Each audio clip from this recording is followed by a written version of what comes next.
ఒకసారి ముద్రగడ పద్మనాభ గారు మొన్న మాట్లాడినప్పుడు మీరు వినే ఉంటారు. మొలతాళ్ళు లేనోళ్ళు, డ్రాయలు దొరుకుకోవడం చేతకానోళ్ళు కూడా ఇష్టం వచ్చినట్లుగా మాట్లాడుతున్నారు. ఆయన హీరో అక్కడైతే నేను పాలిటిక్స్లో హీరో నేనని చెప్పి, అంటే ఆయన ఇంకా రెడీ అయినట్టేనా అటాకింగ్కి? ఆయన కూడా పెద్దగా ఎవరిని బహిరంగ విమర్శించిన పరిస్థితి లేదు. కానీ పవన్ కళ్యాణ్ గారి విషయానికి వచ్చేసరికల్లా డైరెక్ట్గానే ఆయన అటాక్కి దిగడంలో ఉన్న ఆంతర్యాన్ని ఎలా చూడాలి? అంటే ఒకటండి, అతను పద్ధతి అని మీరు మొన్న మాట్లాడిన హెడ్డింగ్ కూడా పెట్టారు కదా, ముద్రగడ పద్ధతి అయితే తప్పింది. తనకు గౌరవం, తనను కదిలించి తనకు గౌరవప్రదమైన ముగింపు ఇవ్వలేదు. నేను రాలేకపోతున్నానండి, కుదరక అది ఇదని. ఆ తర్వాత నాకు సలహాలు ఇచ్చిన వాళ్ళు వైసీపీలోకి పోతున్నారని వాళ్ళు ఏదో ముందే కోవర్టులుగా వ్యవహరించారని అర్థం వచ్చేటట్టుగా కామెంట్స్ చేశారు. వీటన్నిటితో ముద్రగడ పద్మనాభం హర్ట్ అయ్యాడు. ఇంకా నేనే హీరో అంటారా, ఎవరి కళల కోటకు మహారాజు వాడారా అని ప్రభాస్ గారు పాడినట్టుగా, ఎవరి కళల కోటకు వాడే మహారాజు. ఆయన ప్రపంచానికి ఇక్కడ చర్చ మీరే చేస్తారు, ఇంకో చోట ఇంకోటి చేస్తారు.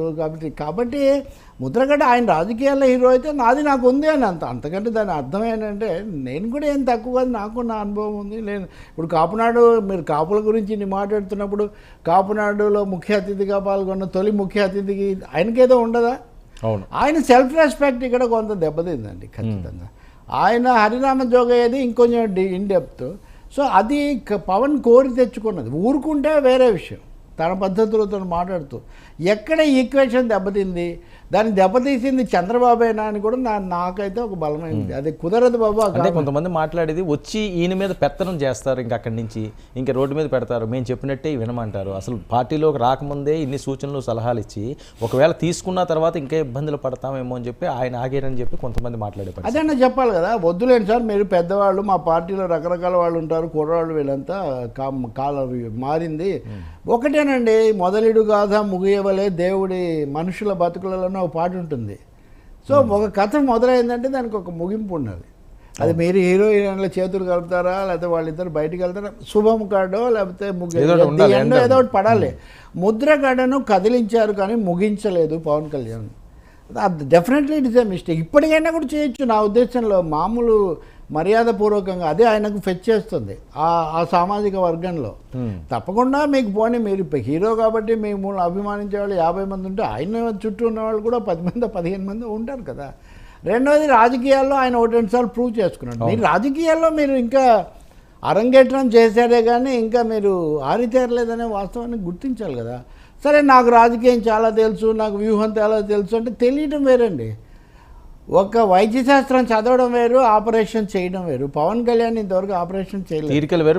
థియరీ వేరు, ప్రాక్టికల్ వేరు. మీరు ఫాలో చేసిన ఆర్గ్యుమెంట్ను మీరు ప్రస్తావించవచ్చు, లేకపోతే నేతాజీ, బాలగంగాధర్ తిలక్ ఎన్నైనా మీరు చెప్పొచ్చు, అది వేరు. కాబట్టి అక్కడ ముద్రగడకుండే అడ్వాంటేజ్ ఆయనకు ఉంటుంది. రెండవది, he's assisted by the ruling YSR party having 150 members. కాపులు అనేక మంది వైసీపీలో లేరా? కాపులు అంటే వాళ్ళు ఏదో ఇంతవరకు మొదటిసారిగా ఎన్నికల్లోకి ప్రవేశిస్తున్నట్టు, ఇంతవరకు ఎవరు ఎమ్మెల్యేలు లేనట్టు, మీరేదో ఒక ఇంతవరకు దున్నని నేలలోకి వెళ్ళడం లేదు సార్. ఇప్పటికీ అనేక సేద్యాలు చేసి, అనేక దెబ్బలు తిని, అనేక ఉద్రిక్తతలు, వివాదాలకు గురైన ఒక వర్గంలోకి మీరు వెళ్తున్నారు. సో కనీసం చిరంజీవి వచ్చినప్పుడైనా కానీ ఫ్రెష్గా ఉంది. అప్పుడు ఇంకా అంటే పెద్ద నాయకుడు మా నుంచి ఎవరు రాలేదని ఒక ఇంప్రెషన్ ఉంది. కానీ పవన్ కళ్యాణ్ నాటికి అది లేదు. అది చిరంజీవితో అది మారిపోయింది. పైగా మీరు రావడమే చంద్రబాబుకు మోదీకి మధ్యలో వస్తుంది. ఇవన్నీ ఫ్యాక్ట్స్ అండి. ఇలాంటి బ్యాగేజ్ ఏది ముద్రగడకు లేదు కదా. సరే, ఈసారి ఆయన సూటిగా నేను జగన్ను ముఖ్యమంత్రిని చేయడమే నా లక్ష్యం అని ప్రకటిస్తున్నాడు. కాబట్టి మీరు ఇంకా ఆరోపణలు చేయడానికి కూడా ఇంకేం ఆస్కారం లేదు. మీరు పిలిచినా వెళ్ళి ఉంటే, మీకు మాట ఇచ్చి వెళ్ళి ఉంటే, మాట తప్పి ఉంటే అప్పుడు తప్పకుండా ముద్రగడ తప్పయ్యేది. దాన్ని కథను ట్విస్ట్ ఇచ్చింది మీరే. సరే, ఏంటి వీళ్ళు ఇంకా టికెట్లు అనౌన్స్ చేయకపోవడం? ఆయన క్యాంపెయిన్ కూడా స్టార్ట్ చేసుకుంటున్నారు. ఇచ్చాపురం నుంచి ఇడుపులపాయ వరకు కూడా స్కెడ్యూల్ కూడా రోడ్ మ్యాప్ సిద్ధం చేశారు జగన్మోహన్ రెడ్డి గారు. ఇంకా 3 పార్టీలకు సంబంధించి క్లారిటీ రాలేదు, పూర్తి స్థాయిలో సీట్లు నోటిఫికేషన్ వచ్చేసిన. నేను యాక్చువల్లీ 4 రోజులు లేను కదా, మన వీక్షకులను కూడా కలుసుకోలేదు, ఢిల్లీ వెళ్ళాను, మీకు చెప్పా కదా. ఢిల్లీ దగ్గర నుంచి కింద గల్లీ వరకు అందరు నాతో ఒకటే మాట అంటారు, మీరు ఉన్నది ఉన్నట్టు మాట్లాడతారండి అని. నేను మీతో మాట్లాడిన విషయం గుర్తు చేస్తున్నా. కుందేలు తాబేలు కథ మీరు గుర్తు చేసుకోండి. ముందుగా చాలా హడావుడి చేస్తున్నారు, ఇదైపోయింది, ఇది అయిపోయింది. ఫైనల్ లిస్ట్ వచ్చేవన్నా కాక కదా మాట్లాడాలి అని ఎన్ని రోజులైంది ఆయన ప్రకటించి. నేనండి ఇలా అనగానే వైసీపీకి అది సమస్య కాదు.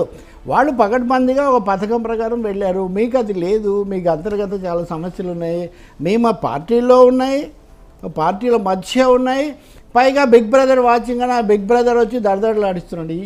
ఇన్ని కారణాలు ఉన్నాయి. నేను పొద్దున కేసీఆర్ నాని ఇస్తున్న ఒక ఇంటర్వ్యూ చూస్తున్నాను. ఆయన ఎన్ని కామెంట్స్ చెప్తున్నాడు, ఎంత బ్యాక్గ్రౌండ్లో ఎంత జరిగిందో ఆయన చెప్తున్నాడు.